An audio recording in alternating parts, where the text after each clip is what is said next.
Hey guys, great episode today. I am so excited about this conversation I just had. Paulina Pinsky, who you know is here quite often and is a good friend, recommended I talk to her friend Kristen, who is an intuitive nutritionist and I'm going to screw this one up, a physiologist and a doula. I mean, how many amazing hats does she wear? And she's just a great person. I enjoyed talking to her so much. She has a lot of positivity and just a lot of great perspectives. We talked about food. We talked about eating. We talked about shame with food and eating.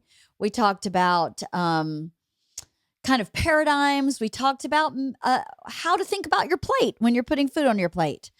We just talked about a lot. She has a workshop that is starting again. I believe she said June 6th. She says it at the end of this episode. And we're offering a scholarship. You just go on her website and fill out her contact card and just put on there that you're interested in her scholarship, and she'll review and choose a scholarship winner from any applicants. But I think I'm going to take the workshop also. She was so great. So I hope you enjoy this conversation we have about eating, body image, nutrition, all things kind of food related and how you feed your soul and body. Thank you for your book club suggestions. I love them. I love hearing that you enjoy the book club, even if you don't read the book. Thank you very much. And I hope you enjoy this episode with Kristen talking about nutrition. That's an awesome couch behind you. It looks very loved. Oh, she can't hear me. She doesn't have her headphones on. I was just talking to you, watching you put your headphones on, going, that couch behind you looks awesome. It looks very loved. Thank you. You know what? My downstairs neighbor just gave it to me like 2 weeks ago or so. And I really didn't have a lot of furniture in my office here. And I was like, you know what? That'd be super cute. Yeah. I can have clients in here on this like comfy sofa, because you want people to feel, safe and comfortable, because I talk about vulnerable things with people. So I was like, that couch is perfect. It's perfect. So tell me what you talk to people about so people know who you are. Absolutely. So I'm Kristen. I own my own business called KDR Wellness. And most of what I do in kind of this space is nutrition coaching. I'm also an exercise physiologist with my degree in kinesiology. And all of those journeys have also kind of taken me into some of the birth world too, which is that like really vulnerable space that I get into. So I do a lot of prenatal and postpartum training, some work as a birth doula, lots of stuff in the wellness industry. Indeed. That's very well-rounded, sort of. You encompass a lot in what you do. I think we have multiple podcasts here because I have lots of questions about birthing. But today we were going to talk about nutrition. So Paulina Pinsky, who has been a guest here many times and who is a friend of mine, recommended that we talk because she is so inspired by the work that the two of you have done together. Not that we need to get into her personal journey or anything like that, but I would love to hear what that was in some general sense, not to disclose any of Paulina's privateness. Yeah, absolutely. Well, and I know Paulina has been on the podcast too. So I just absolutely adore her. She's such a wonderful person and soul. And, you have these moments as a trainer or a nutrition coach or that kind of thing, where it's really beautiful because this kind of client trainer relationship sort of like blurs into friendship as well. And I really feel like that's what I've gotten from working with Paulina too. And it's just like the highest honor, I think, when you get to that point with someone. But so Paulina and I first met, I don't know if she told you the story of how we know each other. Did she? No. Okay. This is fun. So I was working for New York sports clubs at the time, managing a gym in the East Village. And one of my trainers I had kind of just hired him, and his girlfriend signed up for the gym, and everybody gets like a free session when they sign up for the gym. But I wanted to do her free session because I was like, it's going to be weird if you do your session with your boyfriend. Like, don't do that. And it was Paulina. She was dating one of my trainers at the time. So she came in and we pretty much instantly bonded because of her figure skating background. I was a competitive Irish dancer growing up. Oh my gosh. And it was kind of this like different, but these weird niche, serious competition focused things. And we really bonded over that. And I gave her a workout program to do. And then, maybe like a year ago now, she reached out to me, saw that I had kind of started my own business and was working virtually, and was just like, I want to work with you again. I've been doing your program for a while, so let's start back up. So we started doing some virtual training sessions there, and kind of always brought the topic back on to nutrition and eating, because we both had really similar backgrounds in this highly competitive, athletic, kind of artistic sport, where I mean, you hate to say it, but like, I don't know a single dancer who didn't have some disordered eating habits. And it's just kind of everywhere with that. So our conversations would often go to that. And we did some nutrition coaching together. And then I started a workshop because I wanted to kind of open up the scope of people that I could reach with this nutrition information. So I started a workshop called my Intuitive Nutrition Workshop, and signed Paulina right up for that one. And that's kind of been the journey since. She did the workshop along with our crew of people who decided to embark on that journey. And it was just a really wonderful first round of it. And I think that's kind of how we got connected then. Paulina was like, oh, you should tell Leanne about this. And then there we are. Totally. Well, she did not tell me how you met, but she did tell me about this intuitive eating workshop, which sounds fascinating. I think when you and I spoke before, on the phone, I had told you I saw a nutritionist when I was younger. I definitely, I had, all my listeners already know this, but I had, I was drinking a lot at a certain age, and I had lost all my hair, not all my hair, but my hair from like my temple down had all fallen out, and I had 2 big bald spots up here at the top. And, I was lying to everybody and telling them I wasn't drinking. No, I don't drink ever. And, the doctor was like, she does, but okay, let's have her go see a nutritionist, because I had kind of bloated. I had gained a lot of weight very quickly, like maybe 25 pounds really quickly. And it was because I was drinking, but I went to see a nutritionist anyway. And the advice they gave me was like, if you're hungry, eat 100-calorie pudding. And you're like, you're telling me it's okay to eat pudding? I don't know that that's healthy. Or you could have 100-calorie like Cheez-It snack pack. And I'm like, that's not like whole food. That's really processed. So if I understand that you're trying to keep my calorie count at a certain point, but I don't really think that's very healthy. And that was a licensed nutritionist that the doctor referred me to, that was in a doctor's office. Is that how nutritionists work? That's my only experience. And I'm sure anybody who's a nutritionist listening is going, no, that's not how we work. But that's my only experience with a nutritionist, is they, obviously said also eat, chicken and fish and broccoli and whatever. But if you're going to snack, here are all these processed food options. And maybe that was a path. Maybe they thought, well, it's undoable to just be healthy all day, every day. So if we give them some little, treats, so to speak, or some easy on the go solutions, maybe that's what her point was. But what do you think about that? It's like starting the fire up in my stomach again. Like, this is exactly why I started doing this. I think it's really important to understand the difference between some of these labels of people's titles there. So the word nutritionist, and I don't know your specific person that you talked to or anybody's there, but the word nutritionist is a really unregulated term. Like, I can technically call myself a nutritionist.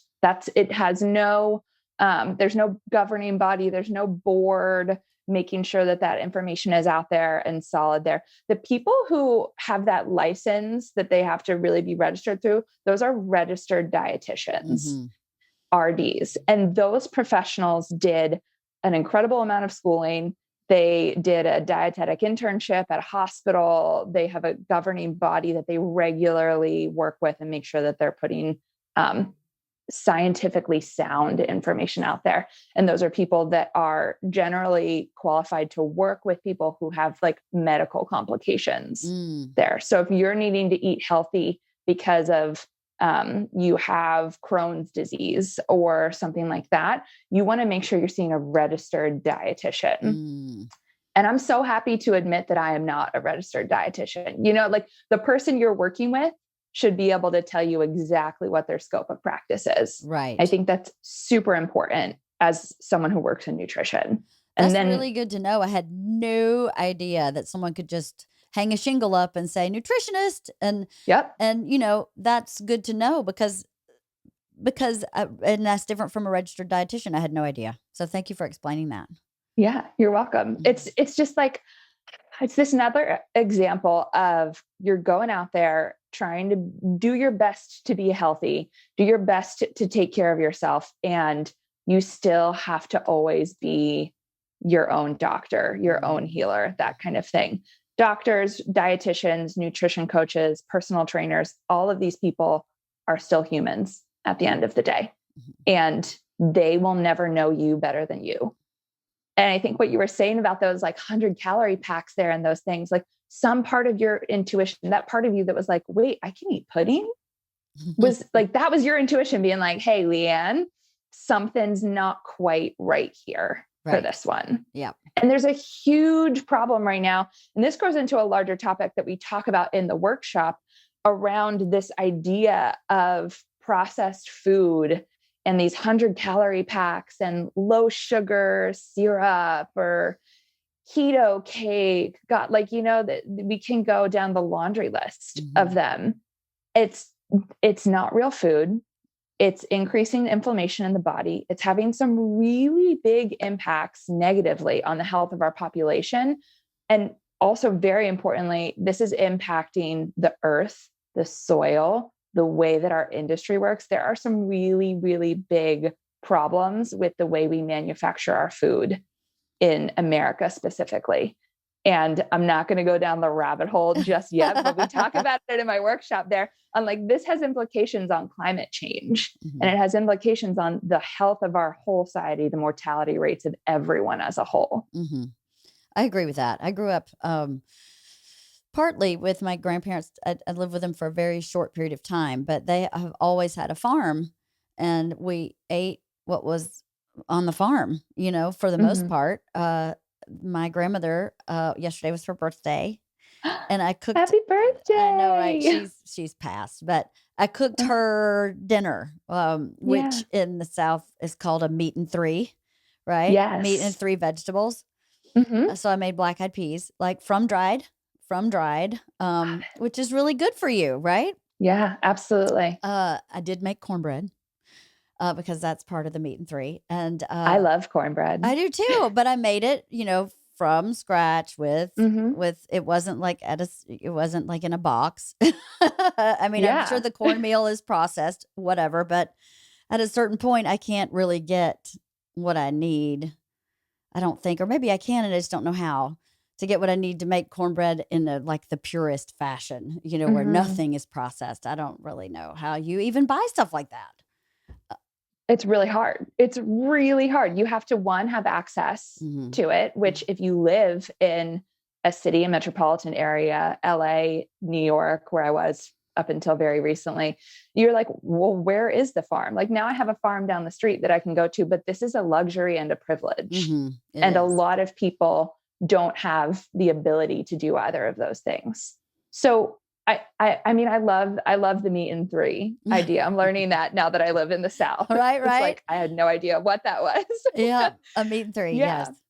But it's interesting because you were saying like, oh, black eyed peas, that's good. Right. Cornbread, that's maybe not so good, but here's why it's good. Okay. Controversial statement, but this is where like, I am going to be annoying about this.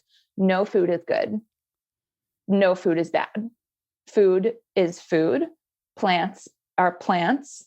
Animal proteins are animal proteins. They should not be personified. They do not have the power to be good or bad over us. This idea of having these polar opposite terms around food, like healthy, unhealthy, good, bad, this is giving way too much power to these nutrients. They're incredible things. They give us the power to live and be conscious humans. But black-eyed peas are not good or bad. Really? This is a whole new paradigm, right? Which is, I think, what you're talking about is to change. Oh my God, you just totally blew my mind because you just totally blew my mind because I think we have been fed information for my entire lifetime. I mean, I'm so sorry. I'm stammering because I'm taking a moment to process. I had two different experiences of food as a child. My grandparents, which was my dad's, and my mom's parents as well, ate what they grew. Went to the grocery store, but not often. Yeah. Most of what was put on their table was from their yard or their neighbor's yard or, somewhere nearby because I'm from rural Georgia. And then my mom moved me to Atlanta when I was younger, and she became, I say macrobiotic, but that may not be the right term. There was no sugar, no processed foods, no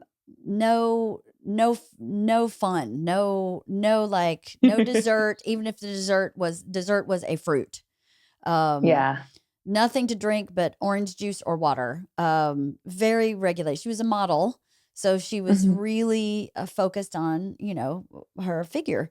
So everything I ate was super healthy, so to speak, but healthy to the point where there was no fun in it. It was like broccoli and chicken and broccoli and chicken and broccoli and chicken. You know what I mean? So then I was like, well, I don't want to eat like that all the time. I'd like to also have a pizza like every once in a while, every once in a while I can have some pizza. Live your life. Yeah. Yes. So, but what did that do to you? Like, I'm curious what happened if you were eating that way with your mom. It clearly made you have those feelings of like, okay, I want to eat a pizza. What happened after that time in your life? I think I got really lost because I think I didn't know how to get black-eyed peas. My grandmother made black-eyed peas and cornbread every single day. So that was on the table. And then whatever else she cooked. If she cooked, green beans and steak or whatever she cooked. But every day there was black-eyed peas and cornbread because that was just kind of like, I don't know, a staple.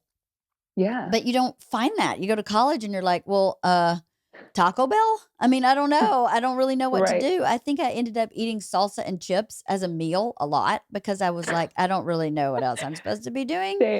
Same. And my mother, in her defense, really did serve healthy food. It was very healthy. Everything was really, really healthy, but it was also really not fun. So I think I associated food with like drudgery. Healthy food was like a chore. Yeah. There was no balance in it. There was no like, today we're going to have like tuna casserole. Not even that I like tuna casserole, but that's not, quote, good for you.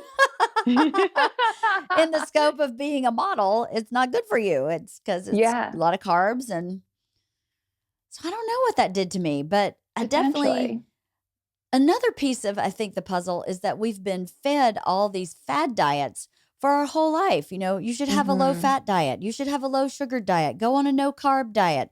You should eat all carbs. Here's Atkins. Here's keto. Are you in ketosis?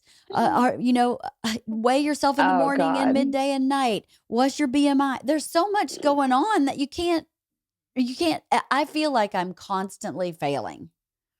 I got to tell you, society and diet culture, and there are companies that are intentionally doing this. They're doing that to profit off of you. Because when you feel like you're failing, when you feel ashamed of the way that you eat or didn't eat, you will be susceptible to buying whatever they're telling you their fix is. Do you know when the first diet books came out? No. 1615. What? Conflicting information. Do you know what also happened that year? No. The printing press was invented. And that is when the first diet, maybe they weren't books, but like the first publications written about how we should be eating. And they were conflicting information. as soon as the printing press was like, this story is as old as we have stories. Wow. That's crazy. And this is why I'm saying there is no good. There is no right and wrong.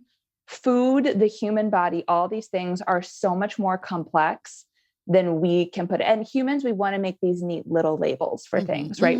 We love to be like, okay, this is black and white. And if I follow this exact prescription, I'm going to be a good person. We attach morality to it. And then I'm going to be healthy. And that's it. And there's never any gray in between, but like everything is in between. Everything is in that gray there.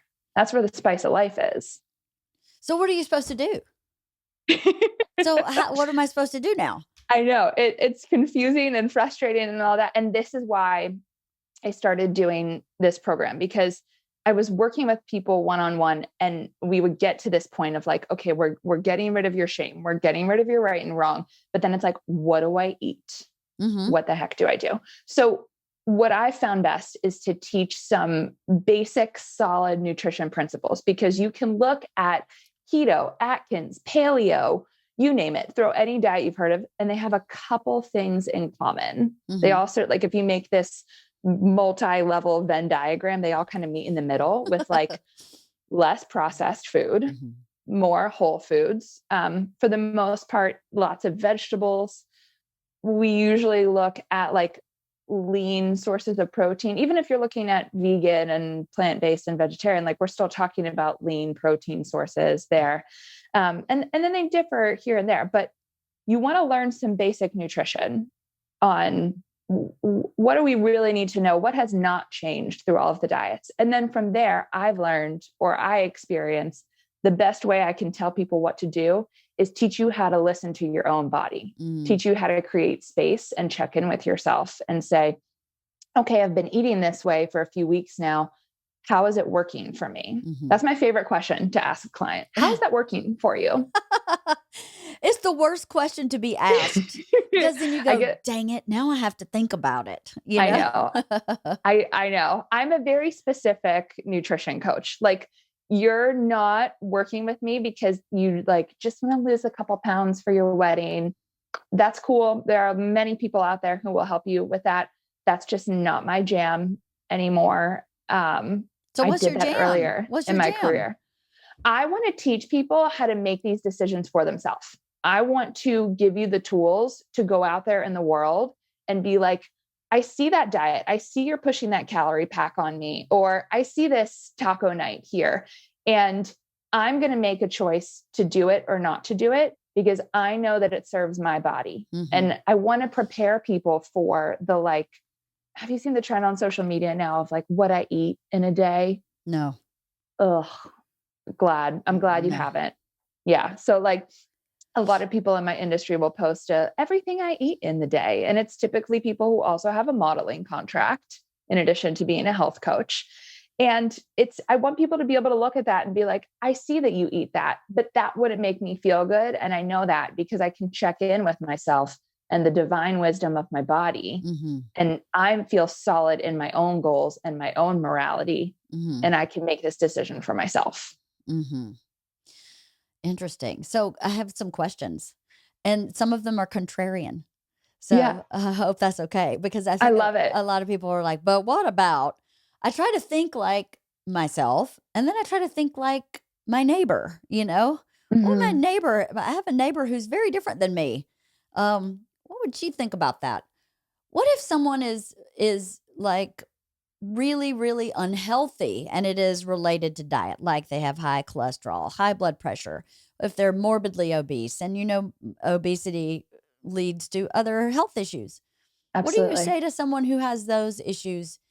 Because I could see someone in my family saying, you know, fried chicken makes me feel really good. So intuitively, I'm going fried chicken, and your brain goes, you shouldn't do that. You know, like, it just medically, you shouldn't eat fried food all the time. That's kind of factual, right? Totally. Absolutely. So what do you say to someone? Because I think the human mind will just find a workaround. Your brain will go, well, she said I should check in with myself, and myself says fried chicken again. So Absolutely. how do you deal with that? Such a good question. And I love being challenged, but like, I love, bring me, I have lots of controversial opinions and I love talking about them. Awesome. So here's the thing. And I think this is where intuitive eating sometimes gets a bad rap. Controversial statement. This is where the body positivity movement, in my opinion, does not serve everyone and benefit everyone there. What does that mean? The body positivity movement. That means being happy with whatever your weight is. Is that what you mean? Yeah, body positivity is sort of this thing that developed out of the diet culture and a lot of eating disorder kind of culture there. People swing into body positivity, which is like, I am beautiful in my skin. The good parts of it, I think, like, I am beautiful in my skin, any size, any weight. You know, my value is not in that. Love that part of it. Where I see it, the theory of it is good. Where I see it go in practice a lot of times is, I reject diet culture and I reject having to eat this certain way. So I am going to eat a diet that consists of fried chicken and an entire pint of ice cream for dinner. And I'm going to do it every night because you can't tell me what to do and go through that. Which is not what that message is. Exactly. No, got it. Yeah, I see. Yeah. And it's funny, Paulina and I talked about this last week in a little conversation that we did, how the body positivity movement kind of sometimes swings that way. And a lot of people who grew up in a time of restriction around calories or have gone through some of those times where they feel like they're depriving themselves of these things, you swing in the opposite direction there. Yeah, totally makes sense. Yeah. So the idea of intuitive nutrition is not this kind of like far end of the spectrum. If your body tells you to eat a whole pint of ice cream, go ahead and do it.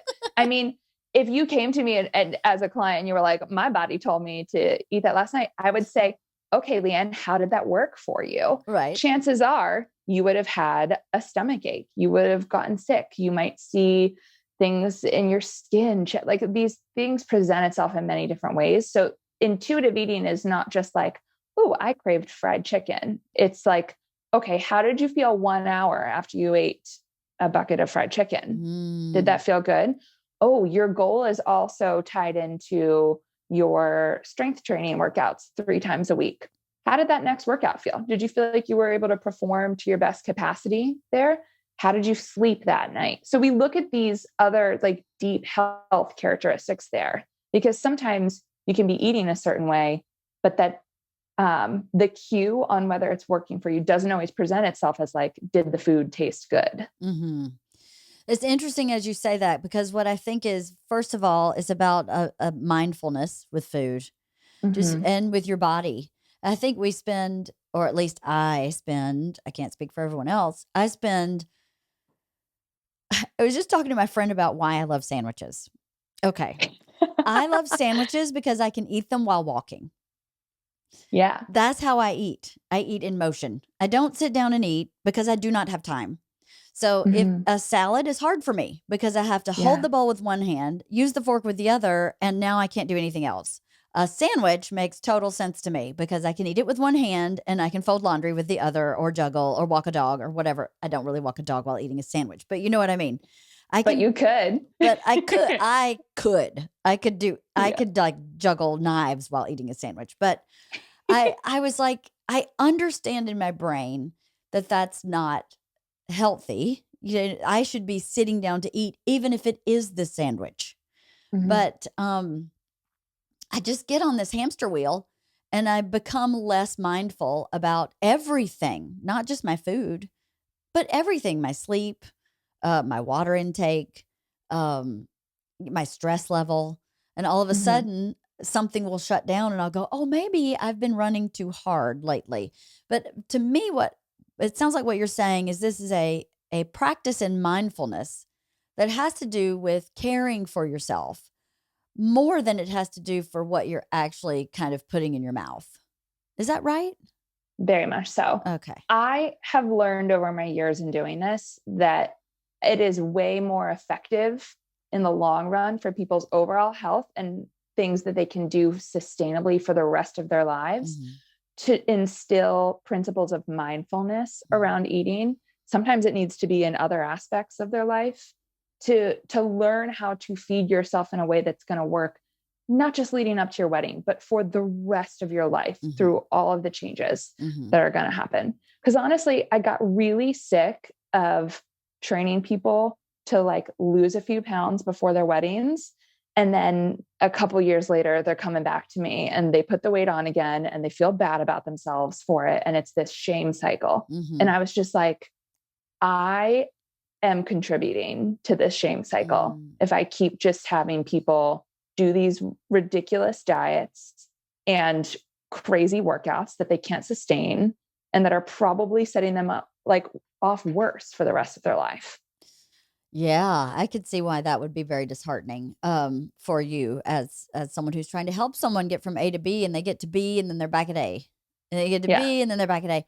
I'm guilty of that myself. Everybody, I think, not everybody, but a lot of people are guilty of that. Today's podcast is brought to you by HelloFresh. And you know I love HelloFresh for so many reasons. I am too busy to plan meals. My life changes last minute all the time. I have teenagers who are sometimes for dinner, sometimes for not, sometimes at lacrosse, sometimes at golf, sometimes with friends. And it's hard for me to plan. So HelloFresh makes that part of serving dinner really easy for me because I know I have meals with all my ingredients. All ingredients are fresh. They're all healthy. And all I have to do is pull everything out of the fridge with a recipe card and whip up dinner. Most dinners are really fast. They take 20 minutes, maybe 30 minutes to prepare. Nothing is super complicated. You're not like making a fancy roux that you could never get right or anything like that. It's just kind of straightforward and very simple. And it's just a great way, I think, to feed your family in a healthy way that is easy, convenient, fast, and healthy. Another great thing about HelloFresh is it's about 72% cheaper than eating in a restaurant. And who doesn't want money in their pocket? I mean, absolutely keep money in your pocket and don't go to that restaurant and have a restaurant level dinner that you've made yourself with your family at home. I mean, my kids love to cook HelloFresh because it is clear and simple and easy to follow recipe cards that they can do. And they're 15 and 17 and it's awesome. My daughter really loves shrimp. So if I have a dish that's coming up in the future, I can go online and substitute a protein. So I can substitute shrimp for the chicken dish or shrimp for the pork maybe they had in place for this particular dish. I love being able to customize a protein or even to customize your recipes for the week. It makes it just so personal. So you can feel like you've had some choices in what you're cooking. It doesn't just show up and you go, well, I guess I'm cooking that. If that's what you like, then you can do that too, which is what I like because I don't want to make any decisions. But from time to time, I do go online and go, that might be interesting with fish instead of chicken. Let's try it. So it's great to be able to customize and get really what your family wants or needs. Go to HelloFresh.com/wife16 and use code WIFE16 for up to 16 free meals and 3 free gifts. Go to HelloFresh.com/wife16 and use code WIFE16 for up to 16 free meals and 3 free gifts. HelloFresh is America's #1 meal kit. I made a conscious effort a few years ago to start working out with a trainer because I was having a hard time getting up like from the floor. And I'm young. This was when I was like 48. And I was like, oh yeah, this is not going to be my future. I will be able to get up off the floor. And I'm not even, like massively overweight or anything. But as you age, you lose muscle. It's just a scientific fact. Unless you are working at keeping your strength, you are losing your strength. So I made that choice and I have stuck with it. I have hardly even missed a session of 3 days a week with a trainer. I'm going after this. Yes. Yay. And he got me on a great eating path. He doesn't call it a diet either. He calls it like, this is the way you live your life. It's like a life change. Now you're going to eat mindfully and helpfully, but it's very regimented. And I did it for a while. And then I just was like, I can't do this anymore. I can't keep this up. It was too hard for me because I was eating like 6 times a day, and I'd have to like think about all I thought about all day long was food. And I kept thinking at a certain Ooh. point, this is going to like become second nature where I go, oh yeah, it's time for me to have a snack. But it never really did. It was very efforted. So I think that's why I wasn't able to stay with it as much, is because it was so efforted for me. Um, Mhm. but why is it so hard for us as a human being, for the most part, to make changes where food is concerned? It's really hard for people to make permanent changes, like you said, for the person who wants to come in and lose 15 pounds for their wedding and actually keep that off forever. Why is that so hard? Yeah. Well, I think it comes from two places. One, I think there is an incredible amount of miseducation and misinformation around nutrition science. And I think there's a huge lacking in the way that we're teaching the kids about how to feed themselves, or just not teaching them at all. Mhm. And then I think there's also some bits coming from the media, coming from food marketing there, trying to sell us something. Mm. You put those two things together and you end up with this like, well, what do I eat and how do I feed myself? Mhm. So there is the first unit of the nutrition workshop is literally just like basic principles of nutrition. And I cannot believe it took me until I had a college degree to learn this stuff, because this is like, everybody should know this. Mhm. Everybody should do it. And it's very simple. So have you heard of what macros are? People call them macros, like macronutrients is the full word Mhm. there. So those are kind of our basics. You've got carbs, fats, and proteins, Mhm. essentially your macros there. People who count their macros, they're talking about the ratio of those nutrients on your plate. I add in a fourth category, vegetables. Mhm. Vegetables technically are a carb. Shocking statement to people who cut carbs there. They are technically a carb, but for the sake of portioning out a plate, we call that a fourth one. So really easy tool to just like baseline portion your macros. I'm going to teach it to you Okay. right now. Okay. Ready? Okay. So your protein should be the size of your palm, Mhm. thickness and kind of width there.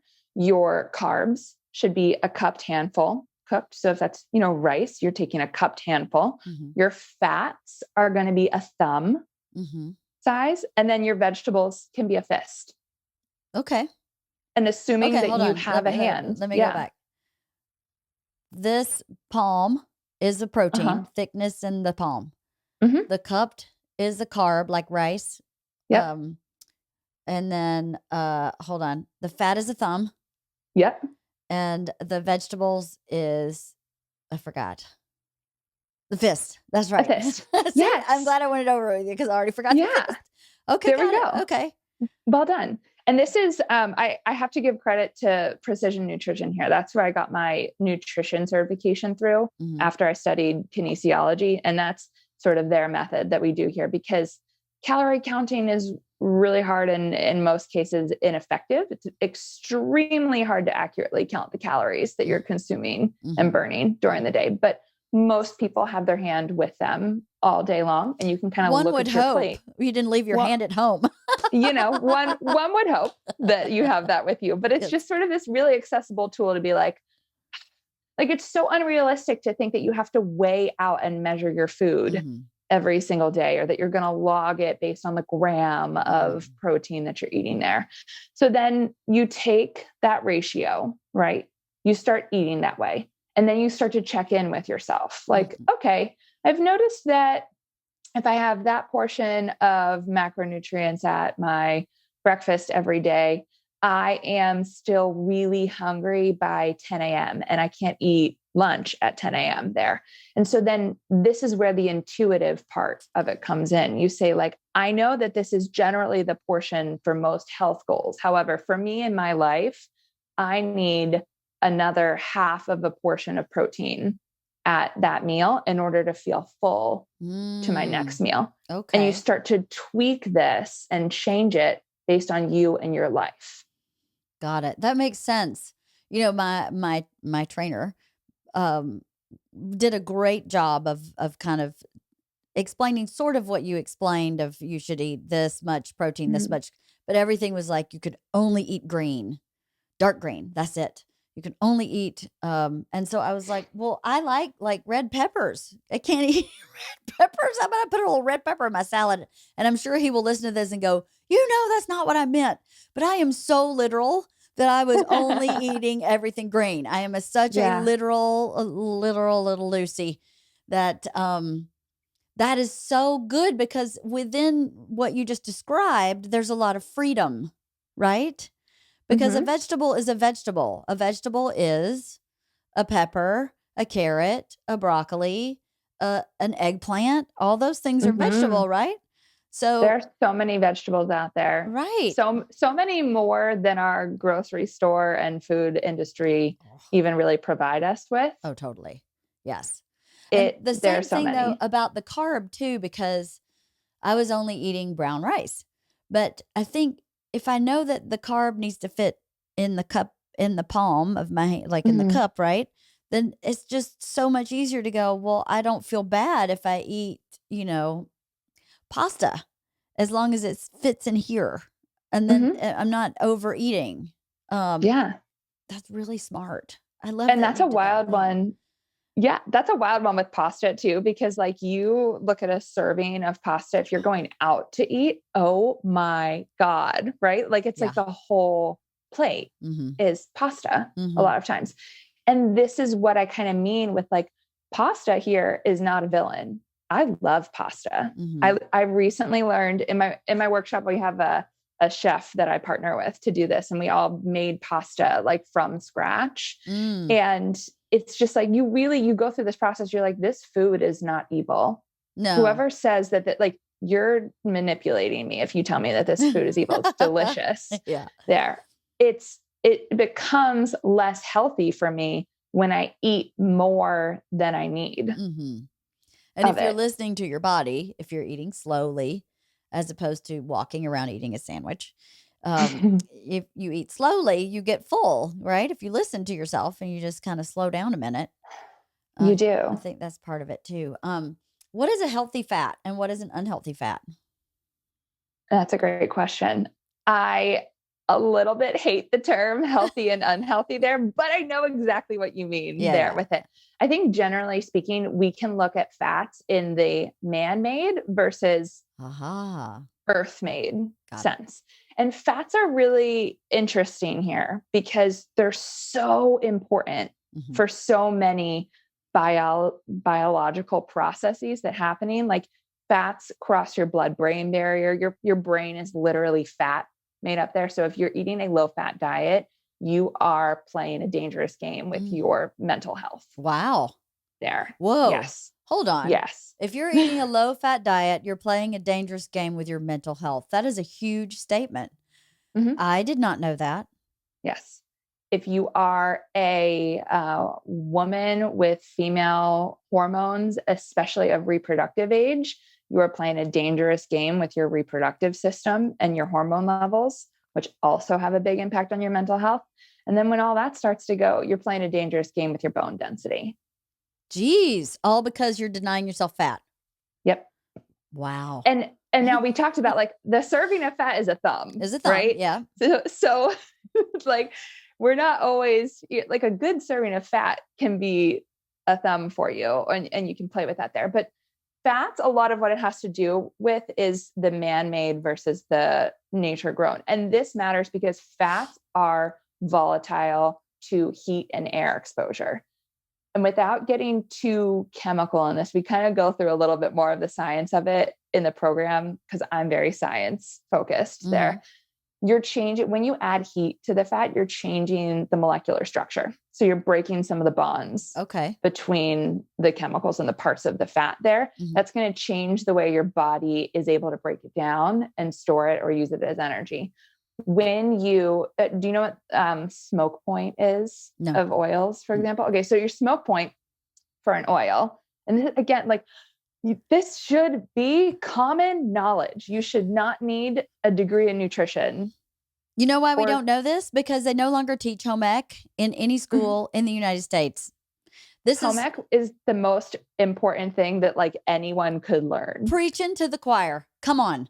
No home ec. There are no home ec classes in existence that I know of. They're not in LA, in LA County.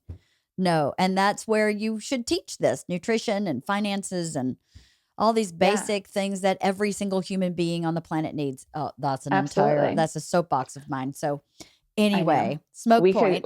We could go there. And I am actually working on a version of this program for teenagers because I'm very passionate about that bit as well. But your smoke points and oils, this is why it matters where you store your oils, how you cook with them, what type of heat you use with them, because different oils, avocado oil, olive oil, sesame oil, you have so many different types of oils. They are going to become rancid at a certain temperature. So the smoke point is the temperature at which the bonds in these molecules start to break. And at that point, it becomes rancid.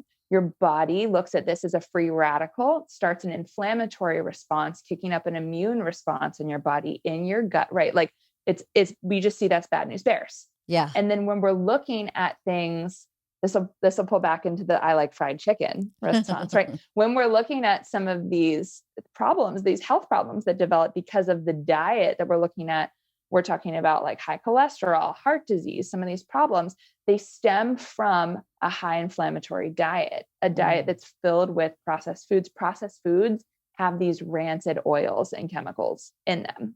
Interesting. So when you're looking at the fat content, the oil you're using, the smoke point for olive oil, I believe, don't quote me on this one, is around 375 degrees Fahrenheit.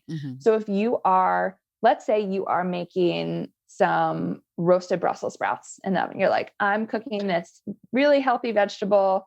Some people are probably like, oh, I hate Brussels sprouts anyway. I love them. I love them. They can be good, right? They're They can be good. When I make my Brussels sprouts, I like them crispy. So that heat temperature in the oven is up there. It's like 400, maybe 425. I want them crispy. My olive oil is going to smoke at that point. And if I'm using olive oil on my Brussels sprouts, they're going to smoke. The chemical bonds in the oil are going to change then, and it's going to change the way it's broken down in my body. Wow.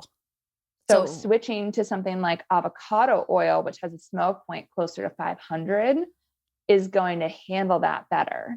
That is insane. I had no idea. I cook everything in olive oil, and I'm clearly feeding myself rancid oil because I cook every vegetable at 425 in the oven. Asparagus, broccoli, Brussels sprouts, squash, zucchini, everything. And everything's in olive oil. I had no idea. Yeah. And look, it's not the end of the world. No, of course not. It is. Yeah. Of course it's not the end of the world, but my flabbergastedness is the simplicity of it. If someone had just said, hey, use avocado oil instead, totally fine. I have it. It's in my cabinet. I just didn't know. I didn't know that. I didn't have that information. Happy to use avocado oil. Super easy change. Pretty easy switch. Yeah. That's crazy. And if that little bitty thing is better for my body, that takes no effort, just a tiny amount of mindfulness, that's super easy. Yeah. There's a couple quick things I think you can learn about fats and oils. And this goes into that, like what's a healthy, what's an unhealthy. Like it's not unhealthy or healthy. It's the way in which you use it that makes it more or less healthy there. So there's a couple oils that I would generally, I try to be agnostic. I want to preface this. You can come to me and be like, Kristen, I really want to try paleo. And I'm like, okay, let's see how that'll work for you. I'll do my best to guide you, show you some research and whatever. But there are a couple oils that I would generally say you're going to benefit and see some big increases in your health from avoiding them. I would say really try to stay away from canola oil and soybean oil. Those are the two, or like that just like weird vegetable oil that like, like you just look at the container, you're like, this isn't it. What vegetables from which did you get this oil? like generic vegetable oil. What are you? Yeah, there? We don't know. Who knows? So those oils are we call it volatile, means it's going to just take a little bit of heat or light exposure, any of these kind of ways to change the molecular structure there. Okay. if you take a look at those 100-calorie packs, that pudding container, this like low sugar syrup product, I would bet you a whole lot of money. You're going to see canola oil. You're going to see soybean oil. You're going to see some of these types of oils in there. They are very cheap to make, and they have a really high shelf life, which is why we see them in a lot of processed food there. The minute that goes into your body, that inflammatory response kicks on. Wow. So avocado, a fat or not a fat? It's a fat. Is a fat. So if I'm eating a salad, I can only have a thumb of avocado. Then That's why sad, have it? isn't it? Right? Yes. So, but this is why I'm like, there are no rules. There is no right or wrong. Even what I'm telling you of like the thumb, that can be edited. I love avocados, and I definitely increase my avocado intake. I change my fat levels personally with my hormone cycle, and where that goes, I like to sync the way I eat based on my training regimen, that kind of thing. I will up my avocado intake to a half of it because it makes me feel good.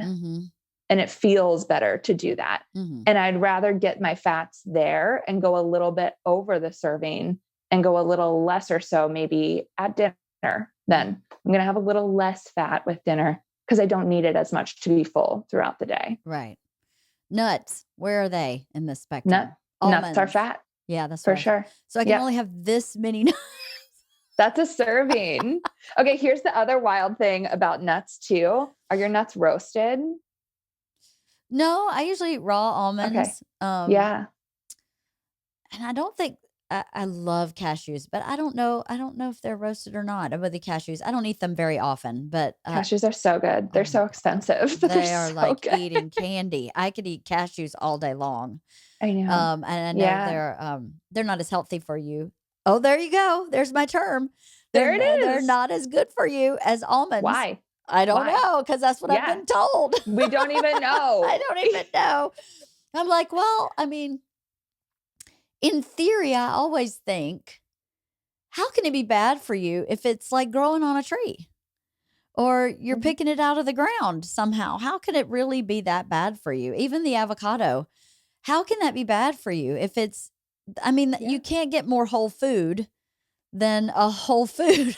I mean, an almond is exactly what it is.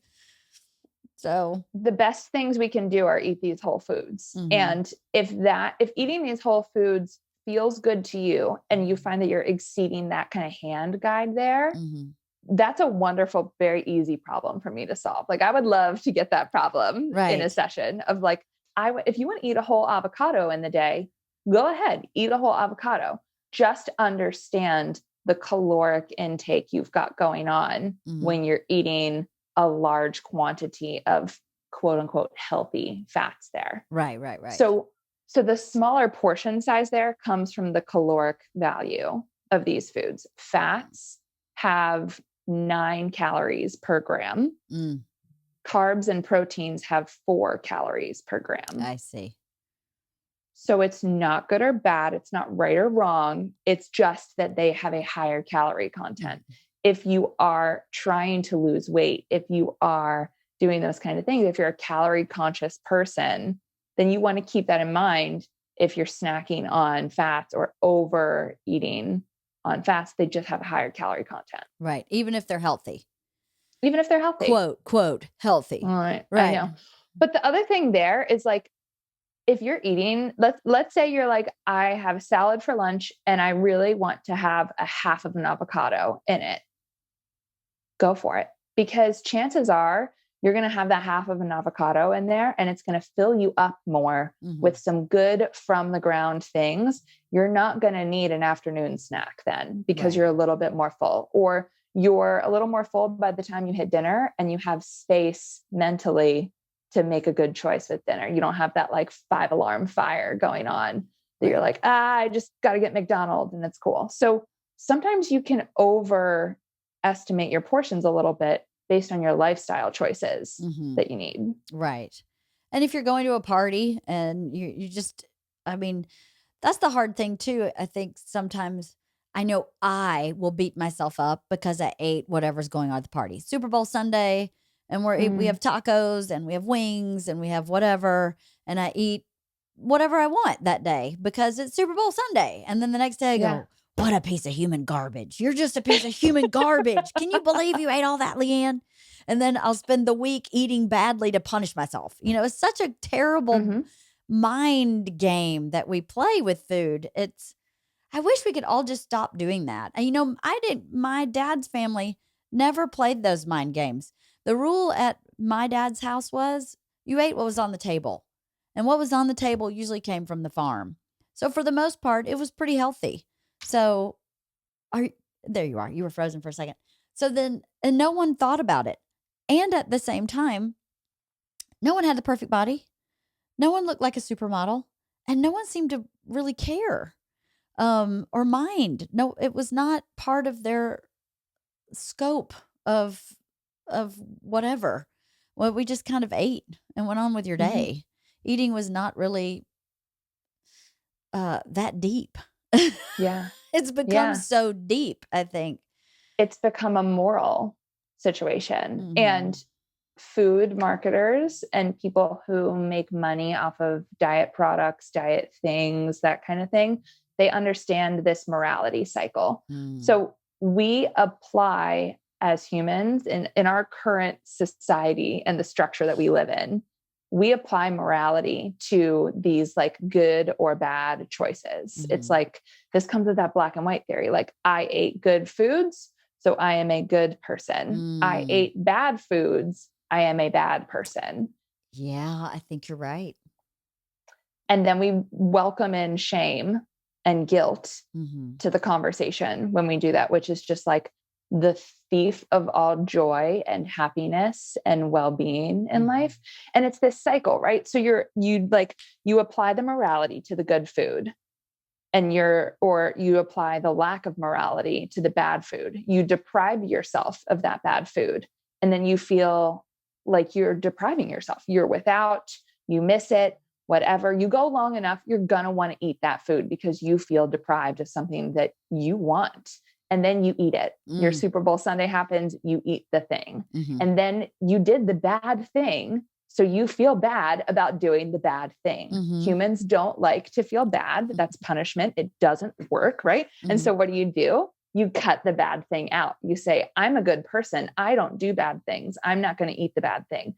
And then you get yourself in a state of depravity again. You continue to deprive until you make the decision again. You feel good. And you're just in this shame cycle. And when you feel bad about yourself, more like morally, you think that it has that weight, you are so susceptible to anything that diet culture wants to throw at you. Food marketing, somebody offers you a shake that's like, oh, this is healthy greens. Go ahead. You're like, yes, that'll make me a good person. That'll solve it. Here I go. Right. That's the fix. The fix doesn't happen until you actually, like, the way to break the cycle is to break the morality with your food choices and these labels of good and bad, healthy and unhealthy. Right. You just have to make it.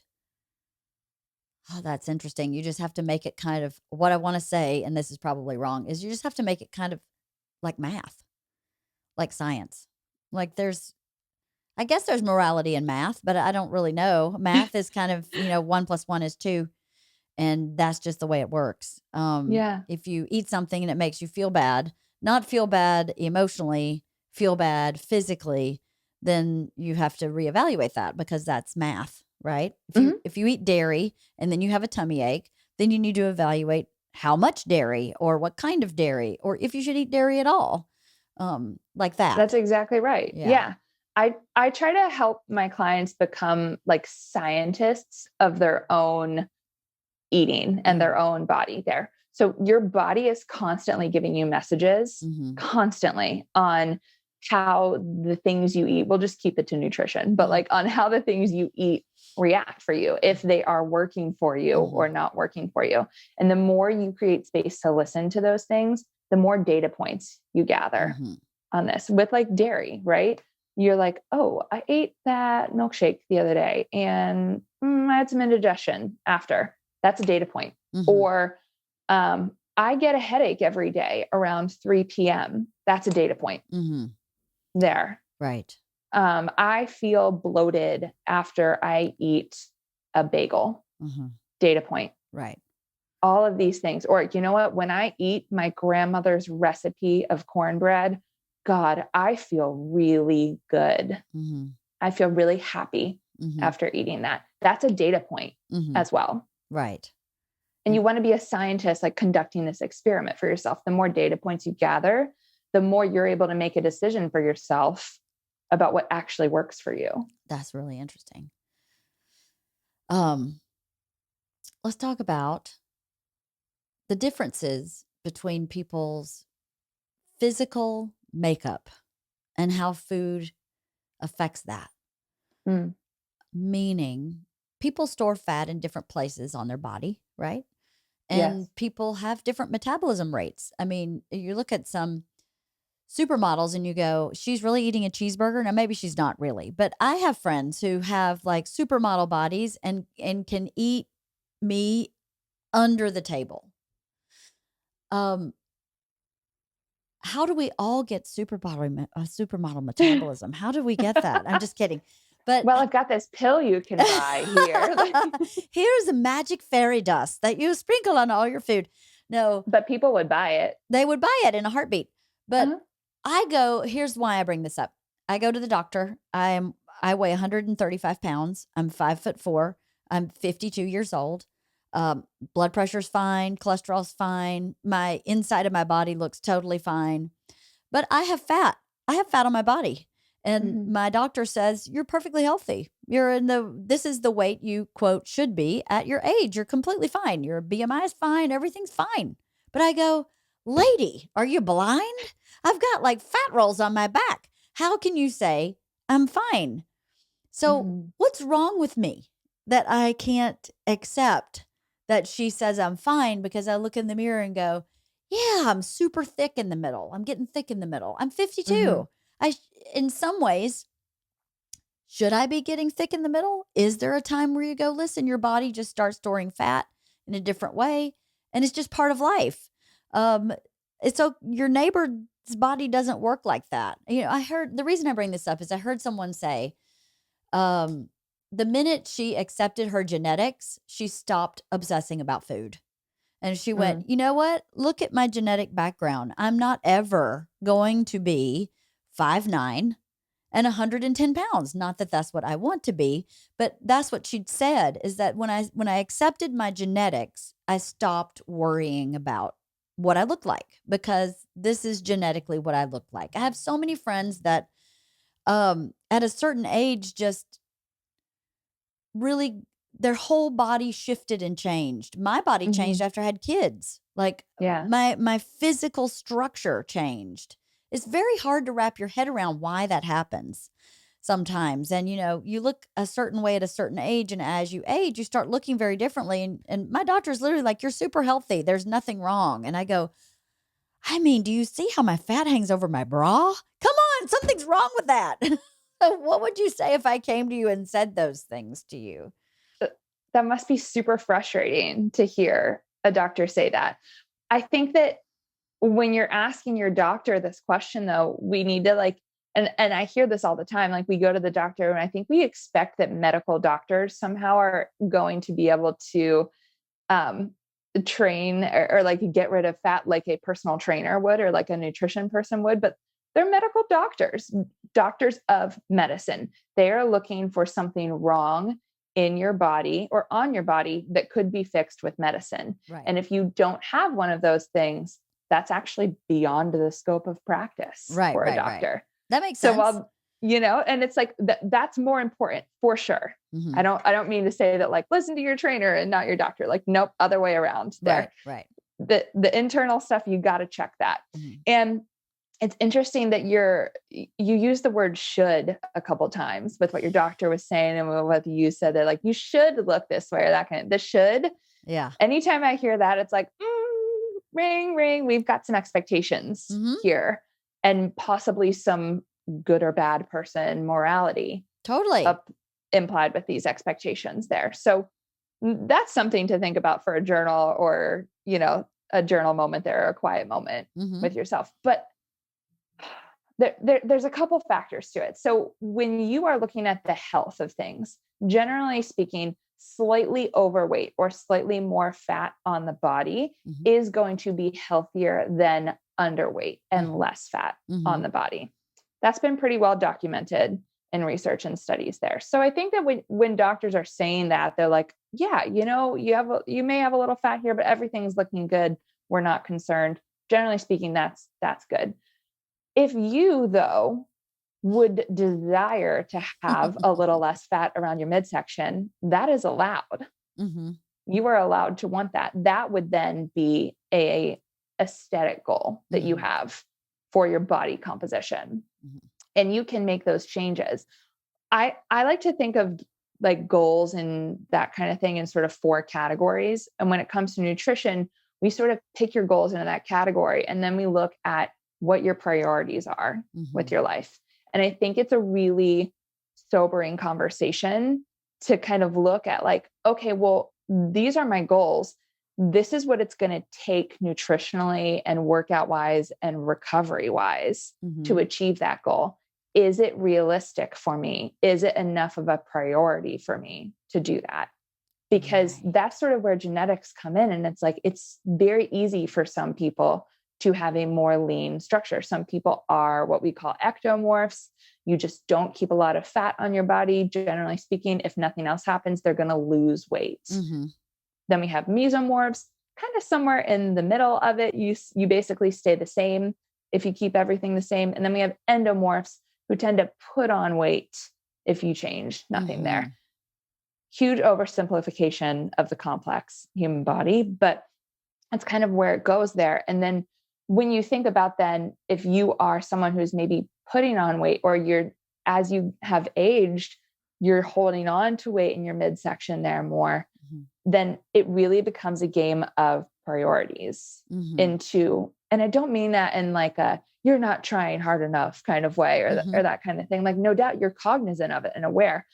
For you, it may take being willing to no longer eat sandwiches on the go. Do you know what I mean? And then it's really more of a game of like, okay, this could be achievable for you, but it's going to take some tweaks in the lifestyle. Right. And you may look at that and say like that tweak then could mean you're not able to spend the time with your kids that you want to. You may you would require you to give that up, or you couldn't do your job or certain things. And so it really becomes a game of priorities there. I am so glad that you laid that out, because I think you're right. I think when you look at your life, you have to look at, there's a mosquito. I don't know if you guys can see it, but he's all over me. When you look at your life, you do have to look at what is important to you, and not everything can win, right? So you can't be a highly, not necessarily, someone may have a hard time being an elite athlete who eats a streamlined diet where everything feeds this machine that creates the body image you have in your brain, and also run a business and raise a family. And I think that's something we don't do well either as a society, is exactly what you just explained. To sit down and say, what's my goal here overall, and how does that one piece fit into the whole goal? Because when you say it like that, I go, oh, I'm actually doing okay. I'm doing fine. I'm super happy. I eat a huge salad every day for lunch. Huge, big, lots of yummy veggies. I eat a good high protein breakfast. I eat oatmeal or eggs for breakfast every day. And dinner, I just cook what my family wants, and I eat that in a reasonable way. And this is what my body does with that. I'm not going through the drive-through. I'm not like packing in Pizza Hut. I'm eating a pretty reasonable diet. No, I'm not. I just learned the 4 hand positions. So I haven't implemented that. But when you put it that way, when you go, well, what is your goal? I'm actually doing pretty good, because I don't know how much time I have to really regiment everything I put in my mouth. And I don't know if I'm interested in that. So I'm really glad you laid that out like that. Yeah. That's super important. It's very important that this is, again, like I said before, it's not that deep. I think we make it way deeper than it needs to be. Mhm. It's not that deep.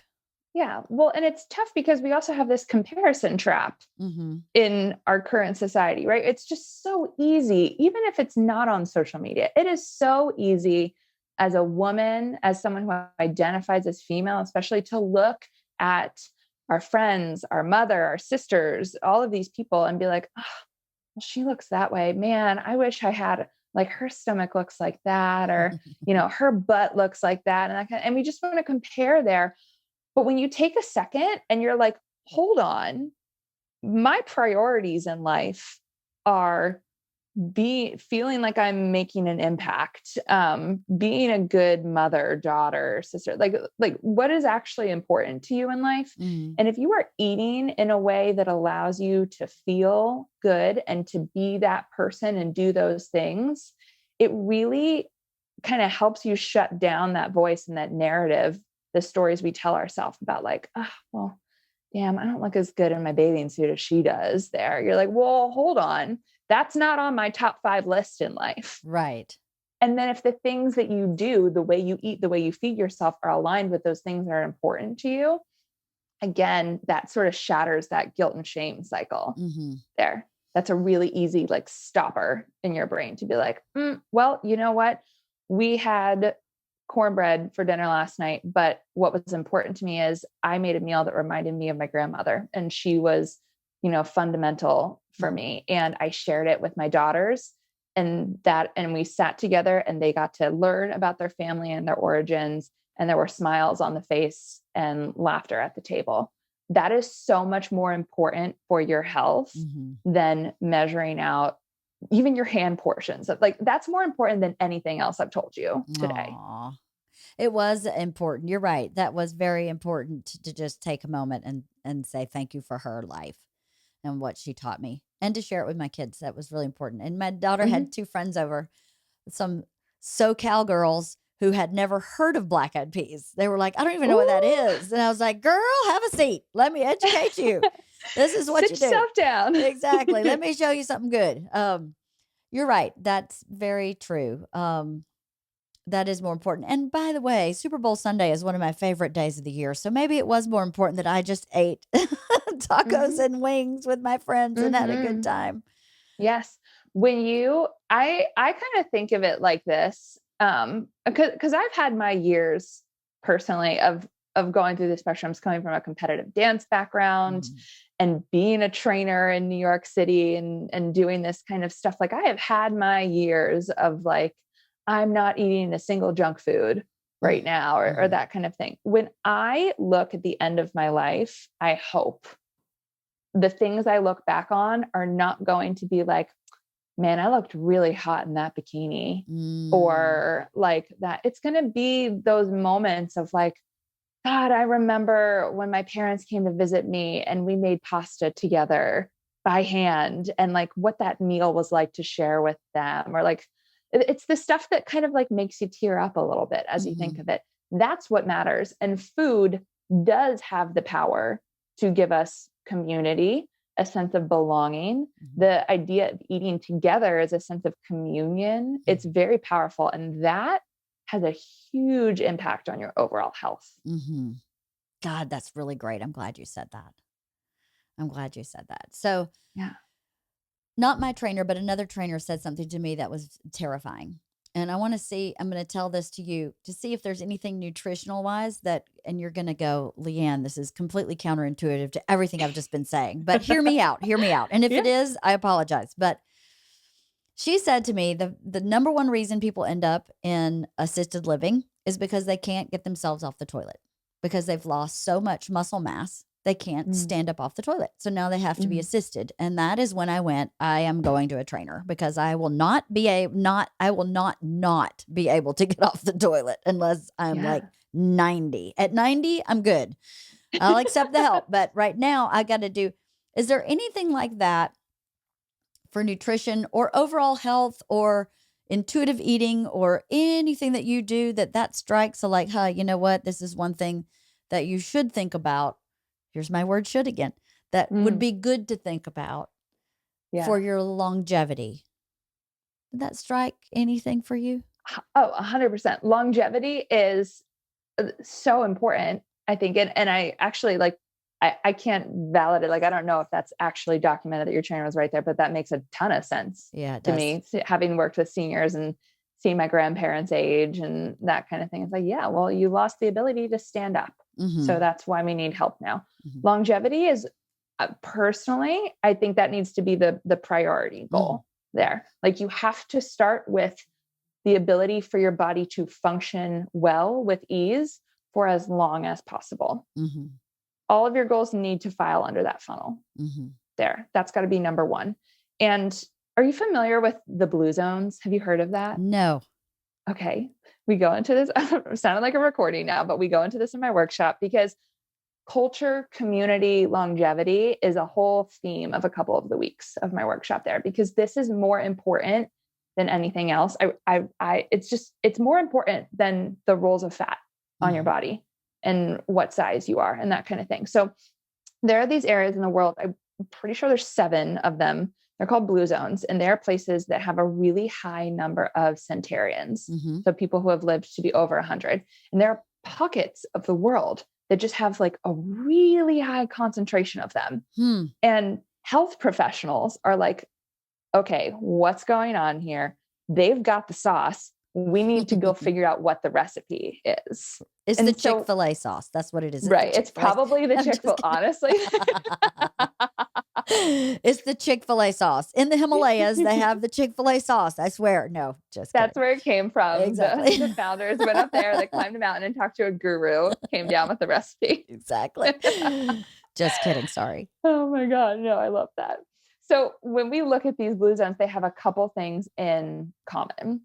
They have a pretty low stress lifestyle. People there don't take things all too seriously. They have a sense of humor about the community.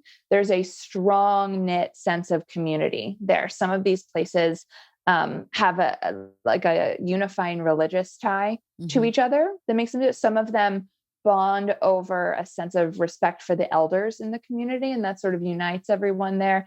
Other people are kind of geographically isolated, so they really depend on each other to do that. They have a very low processed food diet. They have none of them really work out very hard. Coming from a trainer, they really don't. They have just a long time healthy, active lifestyle. They walk everywhere. They bike a lot. They just are moving throughout the day. They don't sit as we're sitting here doing this. I know.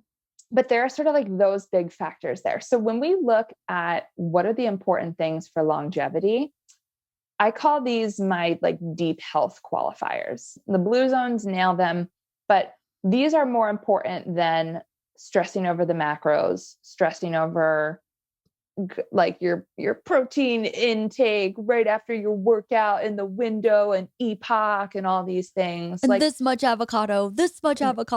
Yeah, I know. That's exactly. That's why I'm like, as we're saying, I'm like, oh gosh, I hope I'm not stressing that. But no, you're not. It's getting enough sleep is a huge one. Rest is incredibly important for the body.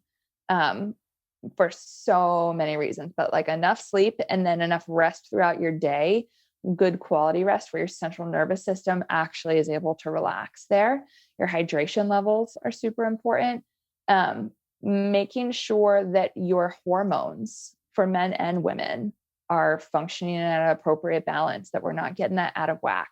Reproductive function is super important for the human body and for our health. We're wired to want to reproduce, even if that's not your decision in life. Your body is wired to work that way. So checking those factors, and then making sure that you're getting enough of all of your nutrients, you're eating enough food there to keep your blood levels good. Then here's the wild one that I think is more important. Eating in a sense of community, feeling like you have a sense of belonging and purpose, and somewhere where you feel safe and seen. add the fact in that you could be able to eat together in that environment. And that is the single best thing you could do for your health. Wow. That's great. That was Pretty good amazing. news, right? Yeah, that seems pretty easy, right? That seems Yeah. pretty easy. I mean, Yeah. as I was thinking, as you were saying those things, I was like, I got that. I do that. I got that. I do that. I don't get enough sleep, but I could work on that. Yeah. Yeah, that seems like pretty simple. Very So, intuitive. and that is showing in your visits to your doctor. That's showing up in your blood work. That's showing up in the stuff that it's like, you're not at risk for cardiovascular disease, Yeah. for, high blood pressure, for all of it. Like, we're not thinking we're going to have to put you on a blood thinner or a statin here. This is the stuff that affects those things. And that's the stuff that is going to keep you able to avoid assisted living. Or, Right. I mean, maybe you want to go to assisted living because you want that sense of community at a certain point. There's a benefit there, but Totally. I remember, so I did my undergrad in kinesiology at Penn State. And I remember learning in my freshman seminar course about this theory of squaring off the curve. Mm-hmm. And so if you think of a graph, on the x-axis, you have your age, the passing of time. Mm-hmm. On your y-axis, then vertical, you have your quality of life. Mm-hmm. And a lot of people, we start out with a really, depending on life, but a relatively good quality of life as a kid. Adulthood can start to kind of go a billion different ways here, but we see quality of life just slowly start to deteriorate as we age for a lot of people. Mm-hmm. We start to lose cognitive function. We start to lose physical function. We stop moving as much. All of these different things happen. And it's sort of like a slow descent down on this graph here. Mm-hmm. Our goal in life should really be squaring off that curve, right? So we want to keep that quality of life as high as possible right up until the end. Right. And in our perfect dream situation, that would be a drop. Right. The minute that life is over, that's when quality of life starts to fall go asleep down. And that's it. You just go to sleep and that's it. Yeah. Would be the goal, right? Yeah. So just at the end of a long fulfilled life, you're just good night. Easy passing out there. So if that's our goal, we want to make sure our nutrition choices, Mm-hmm. our movement choices, our sleep choices are reflecting that goal. Right. Easy. Sounds so easy. I know, but right?